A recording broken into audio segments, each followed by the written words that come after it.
to the Citizens Forum. I'm Frances Litman, the Executive Director and founder of CreativelyUnited.org. We're a community showcase of sustainability solutions. I have David Merner with me here. Welcome, David. Thanks, Frances. In 2015, you sat next to me during debates for the Federal Green Party. You were running as a Liberal. And now you're running as the Green Party candidate for the very same riding, Esquimalt-Saanich-Sooke. And what made you cross the floor, so to speak? Well, one of the things was that I so appreciated what you were doing, and we so often agreed during the debates, right? Sure. You would say things that we'd say, yeah, guaranteed livable income, that makes so much sense, right? And so that was part of it, is I really believe in some of the fundamental beliefs, or all of the fundamental beliefs of the Green Party, especially around environmental action and also around social justice. So I think there's a lot we have in common. But the other part of it, and this is less positive, is the broken promises by the Liberals. I was really disappointed by especially the broken promises on democratic reform and also on environmental policy. And the day I left the Liberals and signed up with the Greens was the day that Justin Trudeau and Bill Morneau announced that they had decided to buy the Kinder Morgan pipeline. I thought that was a terrible mistake. I thought it really went against what we had campaigned on in 2015, and it was time to leave. Good choice, I'd say. I remember sitting next to you thinking, why aren't you a Green? And now you are, so I'm so excited. So why is it so important to take action on climate change now? Well, that's another key issue, is the scientists are saying we don't have long. We have 10 to 12 years to really turn this around. And I have 4 daughters. I've been knocking on doors since December. Anybody with kids or grandkids must be concerned about what the science says. And the science is very clear. 10 to 12 years isn't a long time. And especially in government, it takes a long time for government to sort of turn the course of the big, huge ship that is being steered by our politicians. And it's a serious problem. I worked in government for 28 years, and I'm very worried that we're not going to actually make the fundamental shifts in how our economy works, how our government works, how our social justice system works, to meet the challenges that the scientists are saying must be met. We're in a climate emergency, we need to act now, and no other party seems to be taking the sort of bold steps and putting forward the bold ideas that are really required. I know that's one of the reasons I ran for the Green Party. Yeah, sure. Yeah. So Canada, talking about water, has about 20% of the world's freshwater resources, although less than half of that is renewable. I think what a lot of people don't realize is that all the water that's on the planet is all the water that's on the planet. Yeah. We're not making it somewhere else and delivering it. Yeah. So what would the Green Party do to ensure that this water is preserved for future generations? You know, it's a critical issue, and I hear about that as I canvass. People in Metchosin, which is part of our riding, are really worried about the aquifers and what's happening with development in Metchosin. One of the first things we need to do is look at protecting the water at source. So a national fracking ban is one of the core parts of our platform, for the Green Party platform. We're saying fracking is terrible for freshwater pollution. It also creates earthquakes and releases huge amounts of methane. But on fresh water, fracking is really bad. We're the only party calling on it for a national fracking ban. We're also saying we need to really entrench this in our legislation and even our constitution, the protection of drinking water. So we're saying, let's amend the Charter of Rights and Freedoms. Let's bring in drinkable water protections in our constitution, not just in legislation. So those are some of the ideas we're campaigning on. We need to treat this really seriously because, as you say, this is a finite resource. Is it ever? I think a lot of people forget that. And many Canadians, as you well know, have limited access to quality drinking water. And a shocking number of First Nations especially, they continue to be under boil water advisories.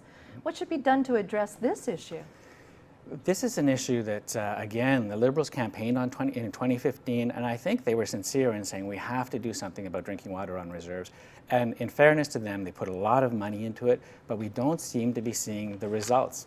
The Assembly of First Nations is saying this is still a massive problem on reserve, and I think it's a complicated problem, and that's why it's so hard to solve. Part of it is about infrastructure. They need better infrastructure. They need more investment in drinking water infrastructure. But it goes deeper than that. I think we also need to get the communities themselves involved. We need to build capacity in Indigenous communities so they can do the upkeep themselves. They can do the monitoring, right? But also, we need better enforcement from government. So we need the right legislation, we need better capacity building on reserve, but we need enforcement from government to make sure that upstream, this water isn't polluted in the first place, right? Absolutely. Yeah. So moving from freshwater water to oceans, Right. there's sadly an increase in acidity in our oceans, and that now poses a serious threat to marine life and our food sources. So what would the Green Party do to address this problem? Well, it's a huge problem nationally. We are one of the few countries in the world surrounded by 3 massive oceans. And also in our particular riding, the Strait of Juan de Fuca, people are really concerned about the situation there with ocean acidity. We need better monitoring. In the Stephen Harper years, the Department of Fisheries and Ocean Science capacity was slashed. The Trudeau government's tried to restore it, but hasn't brought it back to the levels that it was before. We need to really invest in Department of Fisheries and Oceans. There needs to be better monitoring. We don't know what the pH levels are throughout the Strait of Juan de Fuca. And when I'm out in Sooke, people say, we used to have fisheries officers and scientists here. We don't anymore, and that's a problem. So part of it is monitoring, but part of it is adopting the technologies that already exist. We know there are people out in the Great Pacific Garbage Patch, right, who are out there cleaning. We know the technologies that exist. The Intergovernmental Panel on Climate Change, the IPCC, said the technology exists, we understand the science, what we need is more political will to take action at the source. And the big source of acidity in the oceans is CO2 emissions. We know that 30% of all the emissions, carbon dioxide emissions in the world, go into our oceans directly. So let's deal with that at source. And we have a plan, a 20-point plan called Mission Possible, to deal with that. We need to address those greenhouse gases and bring them down. And it's been budgetary, parliamentary reviewed, all those things that you check. I remember that from the Green Party policy, thinking this is an amazing policy. It has been reviewed and given the green light. So, And the big difference between us and the other parties is we had it reviewed, like you said, by the parliamentary budget officer, but it's also a very ambitious plan. The other parties are saying, oh, we can get away with 30% reductions over 2005 levels. We're saying that's not good enough. We have to get to 60% reductions, and you need a clear plan, and you need to monitor your plan. If you don't have clear targets and a monitoring system, you're not going to hit your targets. And unfortunately, none of the other parties are doing that. They're just not ambitious enough. But they'll say they are. We know that they will say that. I did when I was a Liberal. But really, voters need to hear that if you don't have a clear plan and you're not monitoring it and you don't really have the steps required to reach an ambitious target, you're never going to reach the possible targets. And that's why we called it Mission Possible. Elizabeth May always says it's not going to be mission easy, but it is possible if we take steps right now, and that's one of the reasons this election is so important. Absolutely. Another problem we're seeing in our oceans is the algae blooms, and they've become a serious problem affecting both our oceans and fresh water throughout the world. In BC, red tide has caused the Department of Fisheries and Oceans to close shellfish harvesting in certain areas. Do you think there's something that can be done to tackle the problem of harmful algae blooms? Yeah, my family's had a cabin on a lake in Alberta. It's a very old cabin, still has an outhouse, no running water, but that's pretty green. Yeah, it's very green.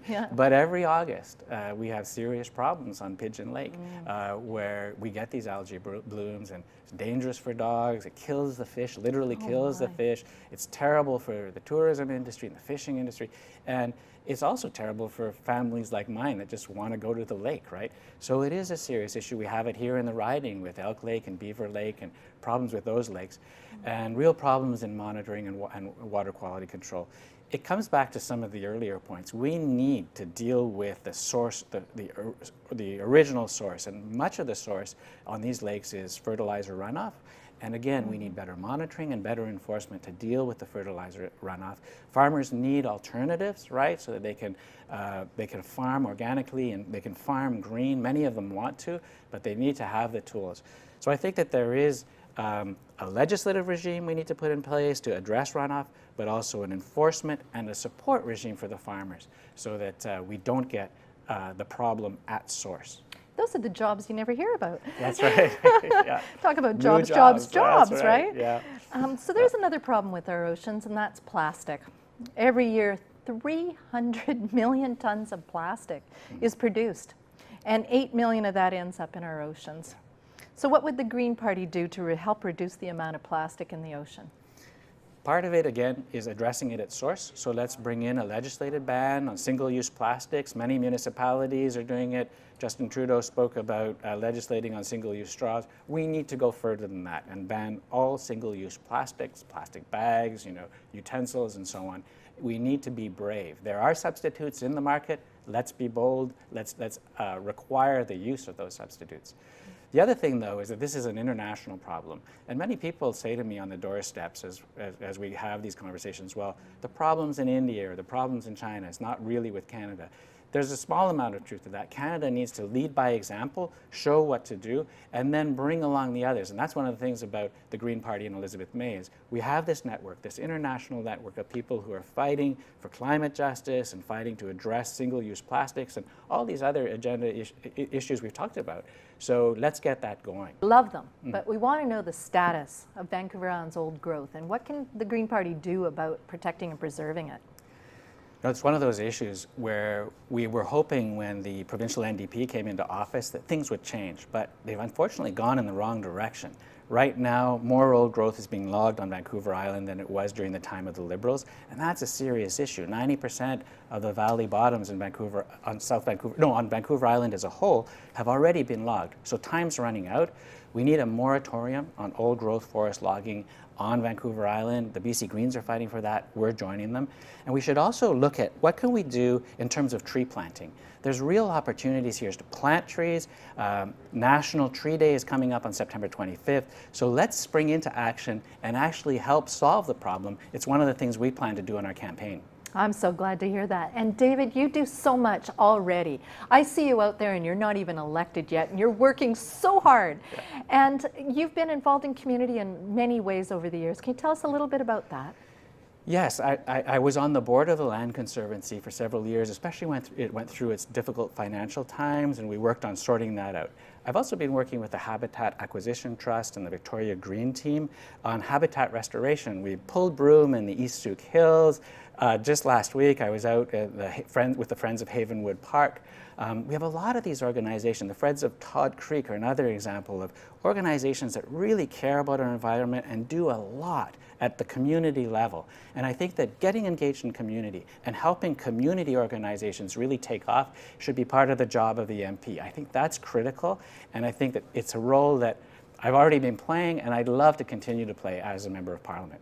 Well, I sure hope I get to see you as my Member of Parliament. I know I was super impressed sitting next to you in the 2015 debates. You really are a community person. I can attest to that. Well, I appreciate that. And one of the things that happened during that campaign is not only did we agree on so many issues, but there was sort of a sense of respect and cooperation among all the candidates.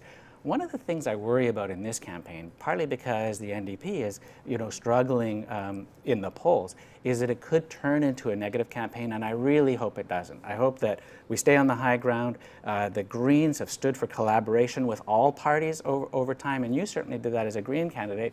We got on well on the all candidates debates, and I hope that happens across party lines in the 2019 election as well. Thanks, David. I look forward to seeing you, your name up there and you as my MP. Thanks very much, Francis. Thank you. I appreciate that.